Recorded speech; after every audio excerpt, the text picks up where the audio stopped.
I'm Dan Collins with Mercy Medical Center in Baltimore, Maryland, and you're watching the special holiday edition of Medoscopy.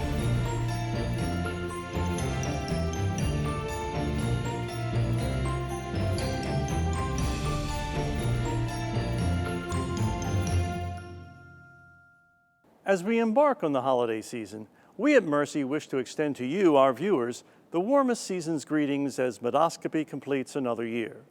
As our gift to you, our friends at Zinnia Film have compiled this Best Of video featuring highlights from the past 2 years of Medoscopy procedures, our monthly foray into the lives of providers and patients.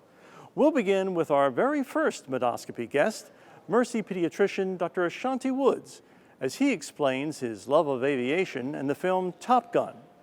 That revelation led to a special surprise for Dr. Woods. And right around the time I was 5, I saw a movie, and this movie had a deep, very profound impact on me. And I don't know if you know what this is, but this is to the airplane, but it's not just any airplane. This is a F-14 Tomcat flown by Maverick in this movie called Top Gun.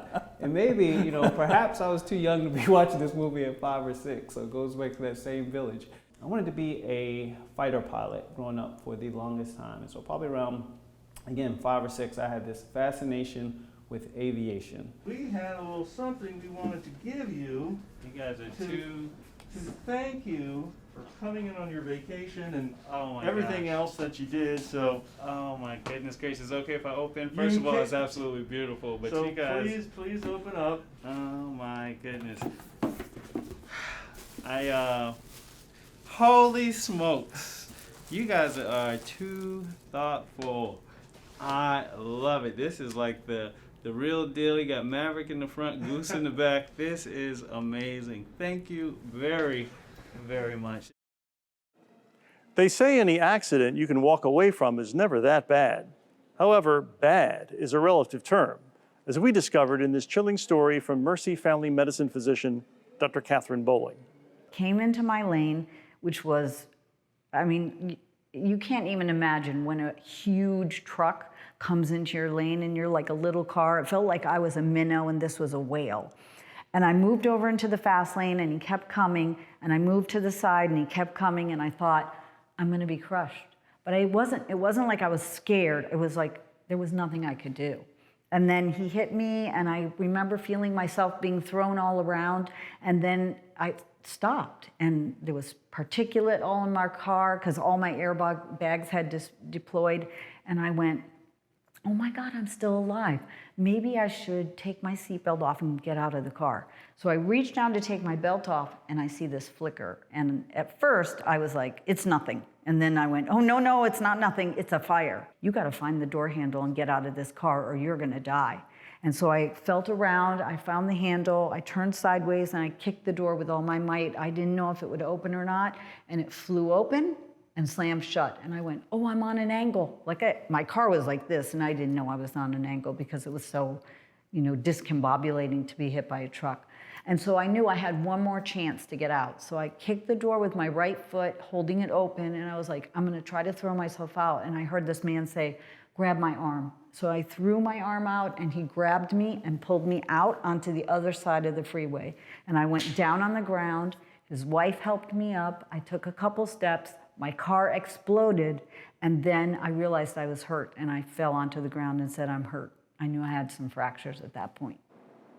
You're former Nirvana drummer and Foo Fighters founder, Dave Grohl, and you've broken your ankle. Who do you see for treatment?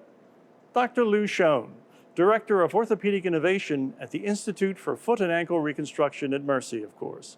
I have many wonderful, interesting patients, and it's always fun to help them along and then get to know them in the process. And Dave had injured himself, and I picked up his care actually once he came back to the States, and we developed a nice friendship, and we're still in touch. And I went to see him and taking care of him post-operatively, and he said, hey, what are you doing tomorrow? And I was like, oh, I'm going home. I've got surgery on Monday. It was Saturday night at midnight. I'm going to go home Sunday.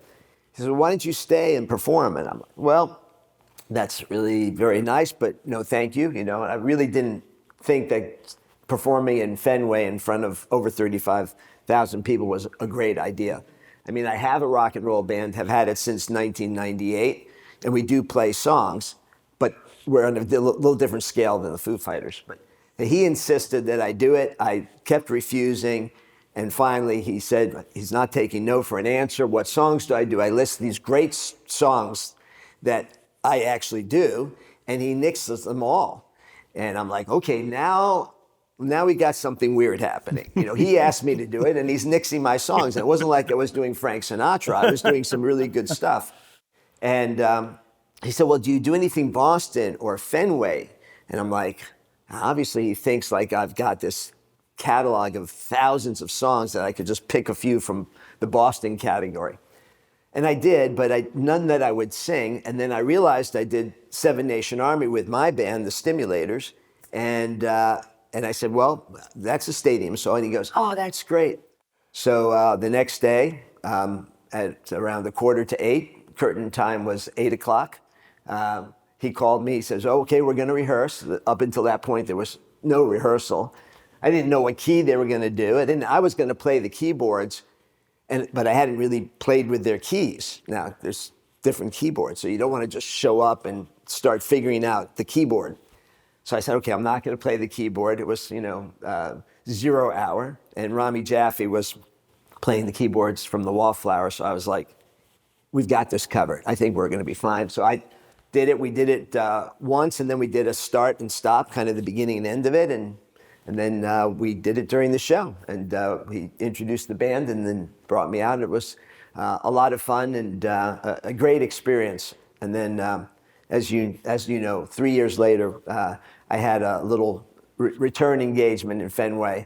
And so we did the Ramones Blitzkrieg Bop, which was a lot of fun. In our conversation with surgical oncologist Dr. Vadim Gushin, he discussed the influence of one of his mentors, who often referenced passages from a children's book written by famed Russian folklorist and author Boris Shurgin, a book we were able to find, with a little research, much to Dr. Gushin's delight. We have a little something here that I thought you might enjoy, given some of the things you mentioned in the course of your interview and what I know about you. I believe you mentioned a mentor of yours, like to quote this particular book. Thank you. How did you find it? From a buyer a seller in Kazakhstan. Wow. And then also, given your experiences with music in Russia, I thought you might enjoy that as well. Thank you very much. So, That's very much appreciated. not at all. Keep the bag. That's a very rare book. Yes. So I was happy to be able to locate it. Thank you so much. You're most welcome. Orthopedic surgeon and sports medicine specialist Dr. Mark Slayball was our first guest to go remote as we left our converted operating room studio to visit the Chesapeake Fencing Club. In the professional world of fencing, if somebody injures themselves, how often does that end their career? For the most part, the fencers that we've had have had to leave the sport because they've gotten injured in other sports. Oh, okay, yeah. We had, for example, I had a young lady who's a volleyball player. Well, playing volleyball, she dislocated her shoulder. The injuries that take the professional level athletes out of fencing just for a short period of time. And how long are they typically out? Yes, well, my son in particular, he's maybe not at professional level yet, but he's a college fencer. But when he was still in high school, he'd had a habit of gripping his weapon too tight. He developed the pinched nerve in his forearm. Yeah. So he was out for a good long while they did physical therapy for that. Yeah. Got things loosened up, and so it cost him probably his most important season when they were recruiting him. They would have been recruiting. Yeah. No, I can imagine just from looking at fencing and seeing what you guys do that I'm sure that tendonitis and sprains are probably the most significant injuries that you guys would have. Yep, I think you're right about that. I've certainly had my share of those. Yeah. Anything that involves overusing, certain muscle groups for an extended period of time definitely gives you a disadvantage for tendonitis. And I completely agree that stretching your students out at the beginning is the most important thing you can do. In this clip, foot and ankle surgeon Dr. Rebecca Serrato talks a little bit about her husband, Vinny Serrato, whom Baltimoreans know from 105.7 The Fan, and his time working in professional football, and perhaps one thing else. Now, you mentioned your husband, Vinny Serrato, his connection with the Washington club. And The Commanders. The Commanders now. And I also understand he was an executive with the San Francisco 49ers at one point. But Baltimoreans may know his work best from his work on radio, 105.7 The Fan. But would you say that you think your husband's ultimate accomplishment remains his role as Sergeant Antonelli in the 1994 film Kindergarten Ninja? That poor guy. Yeah, so when he was in San Francisco with the 49ers, some of the trainers at the facility were involved in movie making. In fact, the owner of the 49ers' daughter was a film producer. And so one of the trainers actually filmed and recruited some of the players, including Dwight Clark, who is, as you guys know, from The Catch. So Dwight Clark was in it, and so was my husband. And so you could Google and see some very interesting pictures. I did. I did my research. Medoscopy endeavors to offer viewers a look into the personal lives of their physicians and providers. In this clip, Mercy neurosurgeon Dr. Charles Park speaks of his daughter who has Rett syndrome, a genetic neurological disorder, and how her life continues to inspire and enlighten him. Second person that affected him the most is my daughter, Yumi. She's my second daughter. She's now about 29 years old, right? And she has this wonderful smile, and she has the same smile now that she had when she was first born. So she has the fountain of youth, right? Mm-hmm. So how do you get that, you know? And she had very special gene, right? So we talk about gene, you know, all the billions of neurons and connections. Our body has DNA, which has you know, billions of codes, right, that makes proteins, right? And she had one letter that was mutated by spontaneous mutation. So the protein that was to be made was truncated or shortened, so it's not doing the function they're supposed to do. And she was diagnosed with what's called Rett syndrome. R-E-T-T, Rett syndrome. It only happens in girls, 1 in a million. This is the kind of things that you learn about when you're in medical school in biochemistry, right? And a lot of times when things like this happen, it separates people, right? But I think really draws to come close together, you know, as a whole family. So that was really wonderful thing. So past 30 years, I think really in journeying with her, I learned a lot. So I learned patience, right? And ability to respect, you know. And I think in general, I became a nicer, more human person. So Yumi, even though she doesn't speak a word, she has a ministry. Her ministry is a presence, right? So ministry presence, I didn't know about this, but then it comforts so many people, a lot more than I can. As a PR professional of 3 decades, I've learned that in the media realm, there are 3 never fails: kids, seniors, and animals. And when the animal in question is Mercy breast cancer patient Maggie bald ballerina Kuderka's Pomeranian, Mamma Mia, well, a video is worth 1,000 of my words. Maggie, who is this? This is my emotional support animal, Mamma Mia.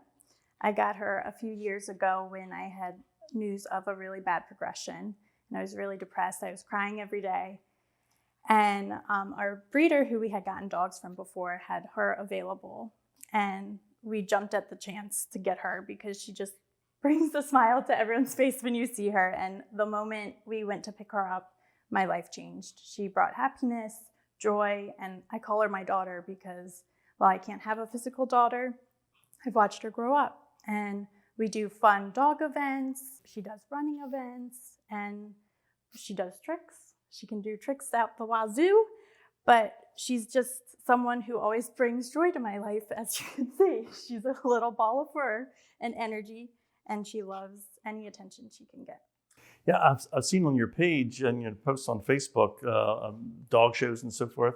So does Mama Mia compete? She used to. So she had a hernia when she was born, so she couldn't continue doing the dog shows, but we do performance events. There's an event called Fast Cat where she has to run 100 yards. And she does it. She's always the turtle, which is the slowest dog, but it's an honor to be the turtle. But she loves running, and we do it some spring and fall because it's too hot in the summer for her to do it. And I don't want to stand out in the cold and do it. But she loves her running events. We do tricks. And she just travels with me. We'll go on, we call them her adventures, and we just do various things. She'll go run errands with me some days or just snuggle with me on the couch and in bed. Thank you for watching. We hope you've enjoyed this look back on just a few special moments from the past seasons of Medoscopy. Happy holidays, God bless, and until we gather again, may the road rise up to meet you.